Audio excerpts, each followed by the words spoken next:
Okay, let's unpack this. Welcome to the deep dive. Hey there. So if you've ever, navigated the digital world, scrolled social media, read an article online, maybe streamed a show, you've definitely run into the results of programmatic marketing and advertising. Absolutely. It's kind of the engine behind so much of the free stuff we get online. Right, but the language around it, all the terms, it can feel like the secret code, can't it? Oh, definitely. You hear things like DSP, SSP, RTB. It's easy to get lost in that alphabet soup. Yeah. But really, at its heart, it's a system for connecting advertisers with publishers, people who want to show ads with people who have the space. And it's all powered by tech and, crucially, by data. That's exactly it. And our mission today, we've got this glossary of key terms here, Yeah. is to cut through all that complexity. We want to show how these pieces fit together so you get a really clear picture of this system that shapes, well, so much of what you see online. Whether you're on the big open internet or inside one of those walled gardens. Exactly. It's about getting a good grasp quickly and seeing the mechanics, not just the jargon. Yeah, understanding what's actually happening when those ads pop up. Okay, so let's dive right in. The core concept, the big idea, is programmatic. Right. So programmatic advertising, the source defines it pretty simply. It's using software to automate the buying and selling of ad space. So less people haggling, more algorithms doing the work instantly. Exactly. And the why behind it, according to the source, is really about performance. Using data to make better decisions, show ads to the right people. And it saves time, right? Centralizes everything in one platform. A huge amount of time. Plus, it allows for incredible customization. Advertisers can really zero in on specific audiences, channels, video, display, whatever publishers, even down to geography, all through software. Okay, and within that, there's a specific type of programmatic buying that gets mentioned a lot. RTB, real-time bidding. Yes. And RTB is fascinating because it's all about speed. Super fast. Yeah. Like the glossary says, these auctions for single ad impressions, they happen instantly. We're talking milliseconds. Right. As a web page or an app is still loading on your device. So before you even see the content, the ad space has been auctioned off to the highest bidder. Blink of an eye. That instant per impression auction is what defines RTB.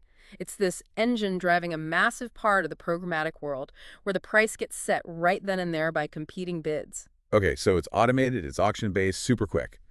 Who are the main players making this happen? These platforms connecting buyers and sellers. Well, the source lays out the key platforms. On the advertiser side, the folks wanting to buy that ad space, you've got the demand side platform, the DSP. The DSP. That sounds like the advertiser's command center, basically. That's a good way to put it. It's where they manage everything. They decide which ads to bid on, in which channels, when to bid, and crucially, how much they're willing to pay. And the glossary notes, like if you're doing programmatic advertising, you have to be using a DSP, maybe even more than one. It's fundamental for managing and measuring campaigns everywhere. Then on the flip side, you have the publishers, the websites, the apps, the ones with the space to sell. They use a supply-side platform, or SSP. Okay, so the SSP is the publisher's tool.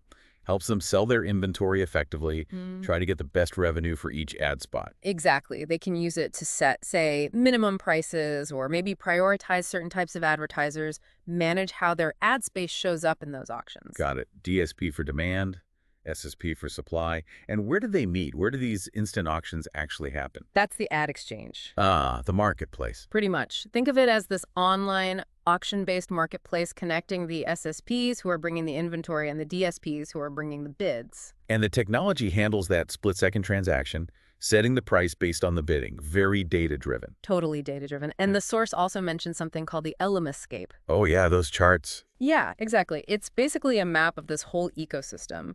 It shows all the players, DSPs, SSPs, exchanges, data companies, and how they all connect.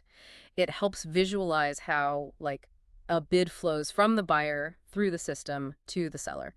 It can be a bit overwhelming, but it shows the complexity. Okay, so that's the process and the platforms. Let's talk about where the ads show up, the different kinds of digital real estate. Right. So channel is pretty straightforward. That's just the medium, video, display ads, mobile, audio, streaming TV, etc. And ad inventory, we've kind of used that term already. That's just the actual space the publishers have available to sell within those channels. Yep.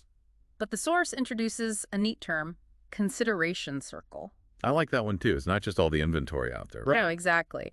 It's the specific slice of inventory that a particular media buyer, a trader, looks at and thinks, okay, this space might actually work for my campaign goals. It's their filtered view of what's relevant. Makes sense. You can't look at everything. Right. And then there's a big distinction the source makes about where this inventory exists. First, there's the open internet. This is basically most of the internet we use. Yeah. Millions of websites, apps, streaming services, podcasts. Pretty much. All those places generally supported by ads, where advertisers can buy space using those independent tools like the DSPs we talked about. Okay. And within that open internet, the source mentions premium internet. Yeah, think of this as the high-quality neighborhood within the open internet. Like top streaming shows, big news sites, popular podcasts. Exactly. The best content and the ad inventory that comes with it, often seen as more valuable, commands higher prices. And then contrasting with the open internet, you have the walled gardens. Right. The source defines these as these closed ecosystems, totally controlled end-to-end by one company, usually the big tech giants. And the key difference is they control everything inside, the content and the ad tech. That's the critical part. In a walled garden, that one company controls the content, your social feed, search results, whatever, and they control the entire technology for targeting, placing, and measuring ads, but only on their own properties. So advertisers have to play by their rules, use their specific tools, their data, inside those walls. Exactly. You can't easily use outside tools or data within their system. That distinction feels really important. It must impact everything, especially how you target ads. Which brings us to targeting. How do advertisers find the right people in these different environments? Well, programmatic is all about data for targeting. The source highlights a few key methods. First, there's behavioral targeting. This is the one most people probably recognize, right? Ads based on where you've been online. Yeah. It uses your past browsing history, sites you visited, things you searched for, to guess what you might be interested in and show you related ads on whatever site you're visiting now. Okay. Then there's contextual targeting. How's that different? Contextual looks at the content of the page or channel you're on right now, not your history. Ah, okay. Like the example in the source. You're reading about a rock band on some site. And you might see ads for their tour dates or maybe merchandise right there on that page. The ad is triggered by the context of the page itself, suggesting you're interested in that topic at that moment. Got it. And retargeting. That's the one where ads seem to follow you around. That's the one. You visit a website, maybe look at a product, but don't buy it. And then you see ads for that exact product everywhere else you go online. Exactly. The goal is to pull you back, remind you, try and get you to complete the purchase or re-engage. Okay. And one more. Look-alike modeling.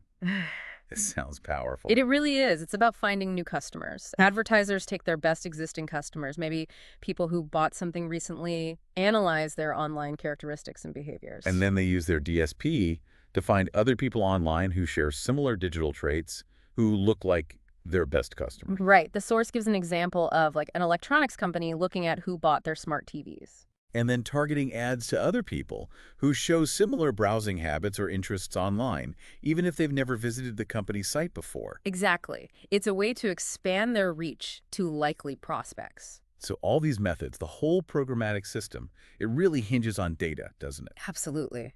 Data is everything. The source even mentions metadata. Which is data about data. Yeah, basically information that helps marketers organize things, target better, optimize campaigns, measure results more effectively. It adds context. And there are different kinds of user data. The source really emphasizes first-party data. Right. This is seen as the gold standard. It's data that a company collects directly from its own users or customers. Like through their own website, their app, maybe a loyalty program, or their CRM system. Exactly. It's considered super valuable because, well, the company collected it themselves, so it's presumed accurate, it's unique to them, and it gives real insight into what their users are actually doing or interested in. Can even include data across different platforms if the same company owns them. Yes. And the source also brings up the term seed here. Right, like a seed audience. Kind of. It's defined as a data representation of a brand's most valuable customer, ideally built using that rich first-party purchase or conversion data.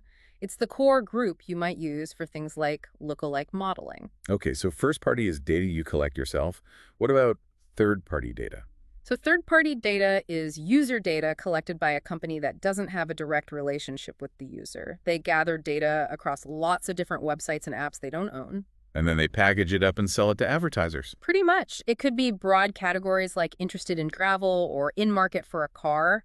based on browsing behavior aggregated from many sources. And the source specifically calls out retail data as a type of third-party data. Yeah, this is a really valuable subset. It represents actual purchase data in-store or online, often coming from retailer loyalty programs. Why is that so valuable? Well, it gives insight into real buying behavior.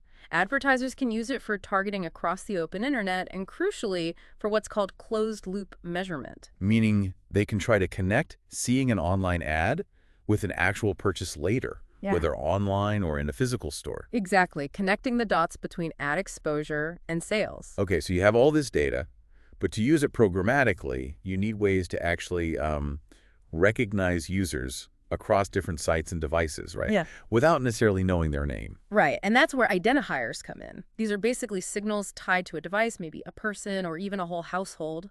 And they're used to personalize ads and content and kind of stitch together your experience online. Precisely. The most famous one, of course, is cookies. Ah, cookies, little text files from browsers. Yeah, small data pieces. And the source is clear. Cookies can't reveal your personal identity, like your name or email.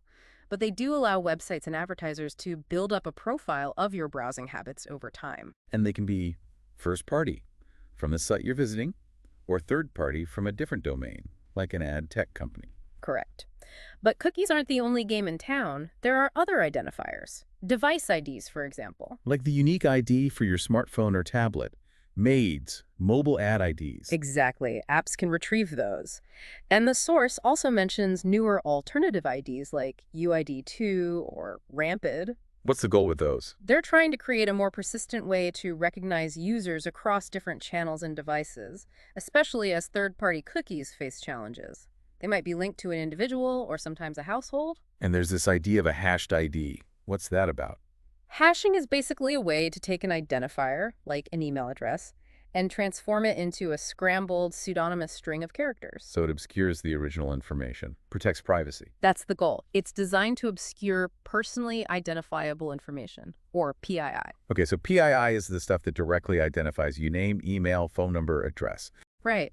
And most identifiers used in programmatic advertising, like cookies or these hashed IDs, are specifically designed not to be PII. They work with pseudonymized data. The source also digs into how these identifiers link to people. It talks about deterministic data versus probabilistic data. Yeah, this is about certainty. Deterministic data means there's a known direct link, like you logged into 2 different apps with the same email address. So they know with high confidence that it's the same person using both. Exactly. High degree of certainty linking data points or devices to one individual. And probabilistic data. That's based on likelihood on probability. It uses various signals, maybe your IP address, your device type, operating system, browser settings. It makes an educated guess that different devices or browsing sessions likely belong to the same person or household. Right. It's not a confirmed link like deterministic, but it uses statistical models to infer connections. Still useful, but less certain. And the source specifically mentions Unified ID 2.0, or UID2. Yes, as an example of an open source ID framework. The idea is to create a common currency for identity across the open internet that publishers, advertisers, and platforms can use, especially as a potential replacement for third-party cookies. Built with privacy considerations in mind, often relying on hashed emails or phone numbers obtained via consent. Okay, wow. That's a lot about data and identity. So with all this happening, data flowing, targeting happening via DSPs and SSPs on exchanges, how do advertisers actually know if any of it is, working? That's where measurement and strategy come in. You need to know if you're achieving your goals. And you measure that with KPIs, right? Key performance indicators. Exactly. A KPI is just any metric you use to track progress. And the source makes a good point distinguishing between vanity metrics. Like clicks or views, things that look good but maybe don't mean much. Kind of. They show interaction, but maybe not results. Versus actionable metrics, like a conversion rate, which actually shows someone completed a desired action, like making a purchase or signing up. And marketers often think about this using the marketing funnel, right? Or purchase funnel. Yeah, it's a model showing the customer's path from becoming aware of a product to getting interested, considering it, and finally, hopefully, taking action or converting. And you'd set different KPIs for each stage of that funnel. Yeah. It ties into the whole purchase cycle, the journey from need to purchase. Right. And to figure out which ads or channels actually helped move someone through that funnel to convert, marketers use attribution. Attribution. Assigning credit. Basically, yeah, trying to quantify how much value each ad impression or click contributed to the final outcome, like a sale. Which must be super useful for comparing channels and figuring out where to spend your budget effectively. Absolutely crucial for planning cost-effective campaigns. The source mentions one specific type, last touch attribution. Ah, yes. The simplest, maybe most debated form. It just gives all the credit to the very last thing the customer interacted with before converting. That's it. 100% credit to the final ad viewer click. Easy to measure, but often criticized for ignoring earlier touch points that might have influenced the decision. Makes sense. And there's also verification. Yeah, that's about checking the quality of the ad delivery. Services that verify if your ads actually ran where they were supposed to, on the right kind of content, and if they were actually viewable by a real human, not a bot. Kind of like quality control. Okay, so that's measurement. What about overall strategy? The source mentions multi-channel strategy. Right. This just means using more than one channel. Maybe you run display ads and you do email marketing and you have social media ads. But the key point the source makes is that these channels are often planned and run separately, in silos. Exactly. They're not necessarily connected or integrated. Each channel team might be doing its own thing. So the evolution of that is the omni-channel strategy. Yes. This is described as an audience-first approach. It aims to unite 3 or more digital channels into one single connected campaign. So it's about the customer's experience across channels, not the channels themselves. Precisely. The goal is a seamless, unified experience for the consumer.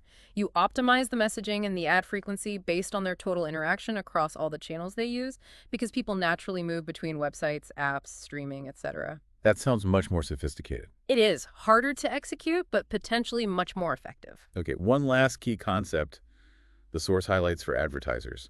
Decisioning. Yeah. Decisioning. It's essentially about the level of control a media buyer has within the programmatic system. Control over what? Over the choices. Where ads appear, when they appear, who gets to see them, how often they see them, what price to bid for an impression, all those little decisions. And why does that matter? Because the level of decisioning power impacts everything. If you have high decisioning power, you have more choices, more granular control, potentially better negotiation leverage, and you can fine-tune your campaign much more effectively. And low decisioning power means fewer options, less control, maybe you're stuck with broader settings. Exactly. It really speaks to how much influence the advertiser can exert over the automated buying process. Wow. Okay, that was a lot. Yeah.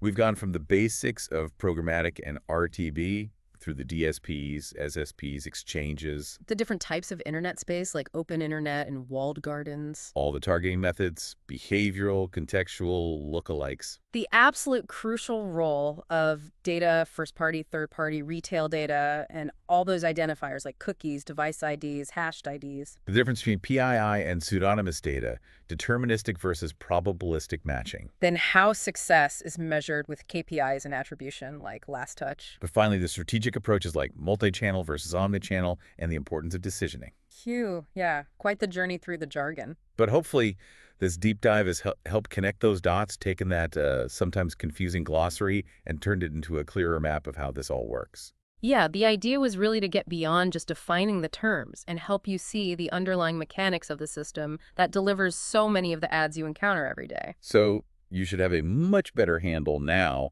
on how those ads get there, Yeah. how the decisions are made in those milliseconds, whether you're browsing a news site or scrolling through an app. Definitely. And maybe a final thought to leave you with, something to mull over based on what we've unpacked from the source material. Yeah. Consider that tension we talked about. On one hand, you have the value of all this data, first-party data, deterministic links, enabling advertisers to potentially show you things that are genuinely relevant and useful. Personalization. And the promise of better advertising. But on the other hand, you have the mechanisms that make it possible, the tracking, the identifiers like cookies and device IDs, even the newer ones like UID2, linking your activity across the web. So the question is, How does that constant flow of data and the way users are identified, even if it's pseudonymous, how does that actually impact your experience online, your sense of privacy, and maybe even the overall balance of power on the internet?